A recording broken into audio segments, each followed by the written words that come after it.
Tens of thousands of council homes sold under the Right to Buy scheme, designed to help low-income families get on the housing ladder, are now being let out by private landlords, new research has revealed.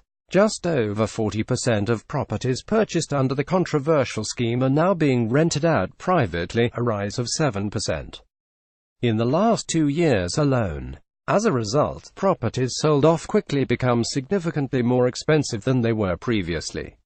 The average private rent in England is £210 per week, more than double the £88 average social rent. If the current trend continues, more than half of all right-to-buy homes will be rented privately by 2026.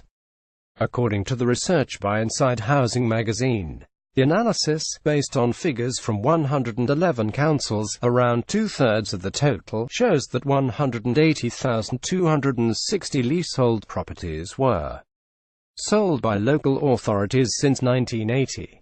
Of those, almost 72,500 are now registered with an away address, suggesting they are being rented out privately.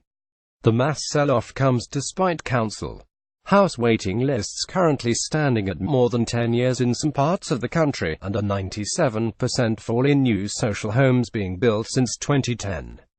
Amid fears over the ongoing impact of right to buy, the Scottish government scrapped the policy in Scotland last year, and on Tuesday the Welsh government voted to follow suit. Critics say right to buy has led to a staggering loss of social homes because those sold off under the policy are not being replaced. According to local government association analysis, just one new home is built for every 5 sold. There are now just 2 million council homes left in Britain, down from 6.5 million when Right to Buy was introduced by Margaret Thatcher in 1980, although a number of factors are behind the fall.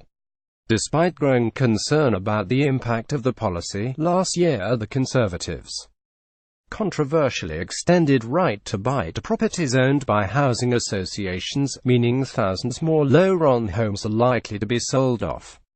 Chancellor Philip Hammond confirmed in his autumn budget last month that a £200 million pilot of the extension will be carried out in the Midlands. The new figures compiled data from 111 English councils, two-thirds of all those that still own council homes. In 7 areas: Milton Keynes, Bolsover, Brighton and Hove, Canterbury, Cheshire West and Chester, Stevenage and Nuneaton and Bedworth. More than half of all properties sold under right to buy are now being rented out privately.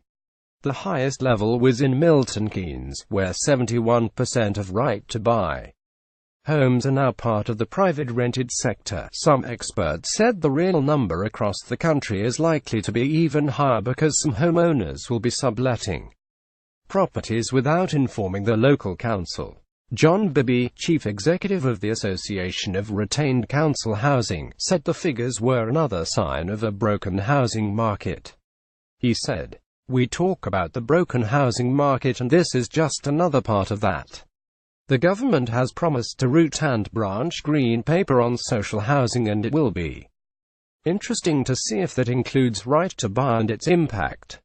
So far there's been no indication that government are moving away from the concept." Labour said it would suspend right to buy until councils can demonstrate they can replace all homes sold. Flagship government housing plan fails to deliver a single home in 3 years. John Healey, the party's shadow housing secretary, said, "We desperately need more genuinely affordable homes, but the Conservatives' right to buy means council homes are being sold off and communities are losing out." Only 1 in 5 homes recently sold under the right to buy has been replaced. As this research shows, too often these homes become buy-to-let investments with higher rents costing the taxpayer millions more. In housing benefit, Labour will invest in the biggest council house building programme in more than 30 years, and to ensure that areas can build and retain council homes for local people, we will suspend the right to buy, allowing councils to reinstate it only if they can prove a plan to replace homes sold one for one and like for like. A spokesperson for the department for communities, and local government said more than 77,500 tenants have used right to buy to purchase the home over the last 5 years, helping more people own a property. There are restrictions on selling on a property bought under right to buy within 5 years, and under our reinvigorated scheme, every additional home sold off must be replaced by another one. Nationally, councils should deliver these additional affordable homes within 3 years, and so far they have achieved this. More about right to buy private landlords housing reuse content.